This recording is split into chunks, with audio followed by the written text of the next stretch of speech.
Pessoal, hoje o Nicolas Ferreira levou um couro do Eduardo Paes. Aliás, o Eduardo Paes hoje fez 2 vítimas, né? Porque depois o Flávio Bolsonaro entrou na história e também levou uma lapada. Bem, vamos começar com a história, porque o Nicolas Ferreira foi ele quem começou essa discussão toda, numa publicação dizendo assim: ainda bem que o prefeito do Rio de Janeiro providenciou o show da Lady Gaga no carnaval. E aí ele coloca um vídeo de uma carioca deitada no asfalto em função de um tiroteio que acontecia, se eu não me engano, ali na Avenida Brasil ou na linha vermelha. Ai, meu Deus, o tiro parece que tá aqui do lado. Mas é aqui do lado, filho. Ai, meu Deus. Ai, meu Deus do céu, que desespero. Ai, meu Deus, me proteja, pelo amor de Deus. Aqui já vale uma observação de cara, tá?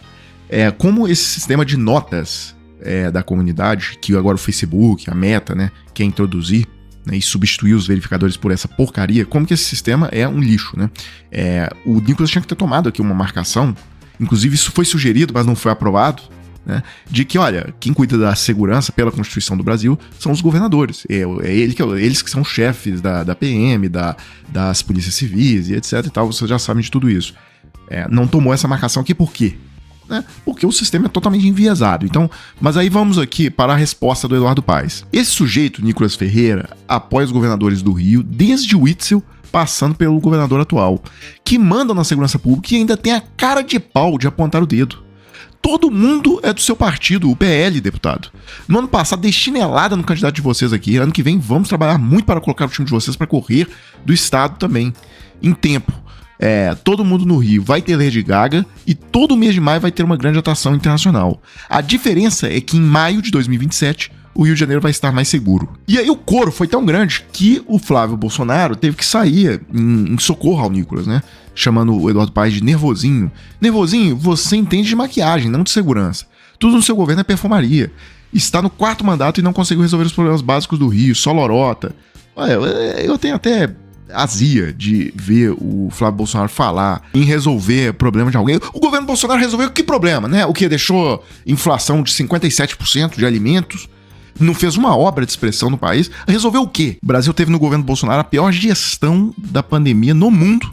700 mil mortos. Então ele tá falando do quê? Bem, e aí o Eduardo Paes finaliza o Flávio assim, de uma maneira humilhante. Olha só, comecei o dia com o tal do mineiro, né, o Nicolas Ferreira, e vou ter que terminar com o rei da rachadinha, o Flávio Bolsonaro, provavelmente falando desde sua mansão de milhões de reais comprada com chocolate da Copenhagen. Não tô falando da polícia não, tô falando de 2 governadores que você elegeu aqui no Rio, Wilson Witzel e Cláudio Castro.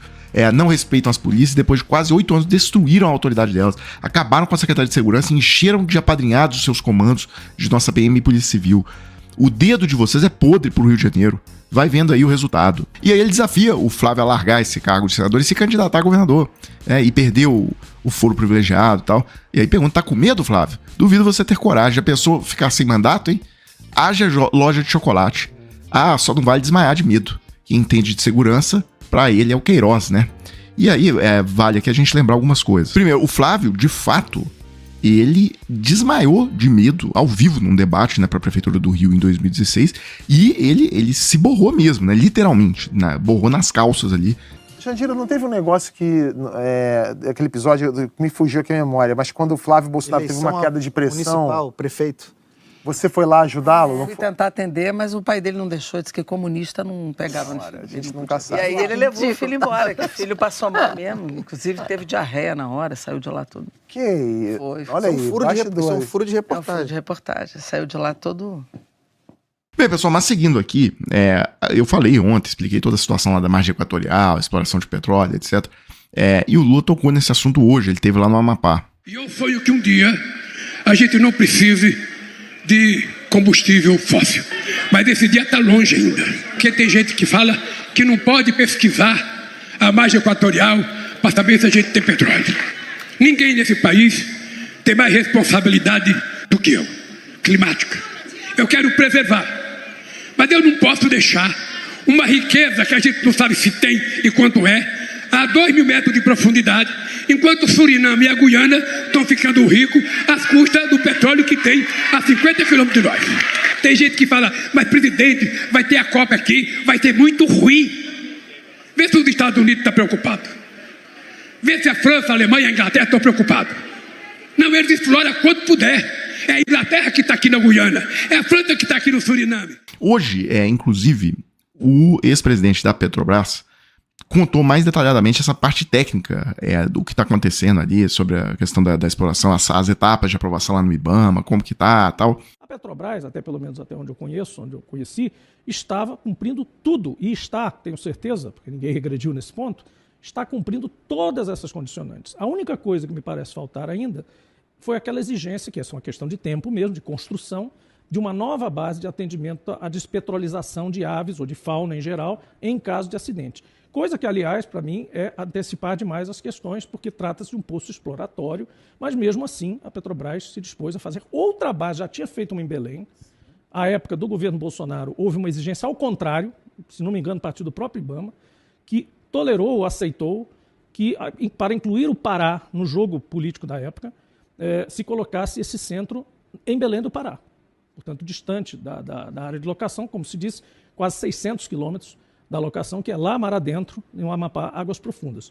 O IBAMA, depois da virada de governo, entendeu que isso estava longe demais e que essa estação de acudimento, esse hospital, digamos assim, entre aspas, de fauna para atendimento de aves ou peixes e tal, resgatados em caso de acidente, deveria ficar mais próximo da área de operação. Isso tem um tempo para construir. Isso é uma construção complexa, uma construção que, no caso da Petrobras, está sendo de altíssimo nível. E vai estar duplicada, veja. Outra coisa, uma vez eu conversei isso com o presidente Lula e disse a ele, olha, nós já temos, Petrobras na época, né, mais estrutura para atender um poço exploratório que não vai produzir petróleo, vai apenas achar ou não petróleo, e é o primeiro de 4, do que toda a estrutura de acudimento, de resgate, de prevenção de acidentes da Bacia de Campos, que está na frente da Praia de Ipanema de Copacabana. Esse aqui é outro ponto que eu falei no vídeo ontem. Falei, olha, eu acho curioso essa questão de que tanto a Bacia de Campos, mas também o pré-sal principalmente, fica ali na cara do Sudeste brasileiro, onde mora. Sudeste é a região que tem mais de 50% da população do Brasil, são mais de 100 milhões de pessoas que moram. Se tiver um acidente ali, vai destruir um volume monstruoso de turismo, de pescadores, enfim. E aí, pode explorar o pré-sal, pode explorar a Bacia de Campos. Agora, lá em cima, onde não mora, né, nem 1% da população brasileira ali, né, nessa costa do Amapá, aí, né, toda essa dificuldade, etc. Eu acho curiosa essa diferença, né, de tratamento. O Jean Paul Palatz colocou outro ponto, né, dessa curiosidade. Só para fechar o vídeo, pessoal, eu queria falar da condenação do Jorge Guaranho, o assassino, levou 20 anos de prisão, foi condenado pelo júri popular. E essa história que ele fala agora que não lembra de nada, ele não lembra do dia do assassinato, porque teve lesões neurológicas e tal. Bem, eu acho que lembra, tá? Mas se não lembrar também, ele agora vendo as imagens, assistindo ao julgamento dele, ele relembrou, né? Com certeza. Enfim, teve o que mereceu. Bem, pessoal, e pra gente fechar, eu queria falar mais uma vez daquela oportunidade para se trabalhar, inclusive ganhando em dólar, né, que nós temos aqui para vocês. Basta clicar no link que tá aí, quem estiver precisando, quem tiver interesse, clique no link. E a partir de hoje, quem clicar no link não vai mais falar com o Thiago, né? Vai falar com o próprio Clayson, nosso colega, nosso amigo aqui do YouTube. Ele que, inclusive, assume essa parte. Você vai conversar diretamente com ele sobre essa oportunidade. Então, reforçando aqui, é uma oportunidade de se trabalhar. Pode ser, inclusive, ganhando em dólar, não necessariamente, tá? Tem várias oportunidades ali. E quem tiver interesse, quem tiver precisando de trabalho honesto, não é bet, não é nada disso, pode clicar no link, tá? Na descrição do vídeo.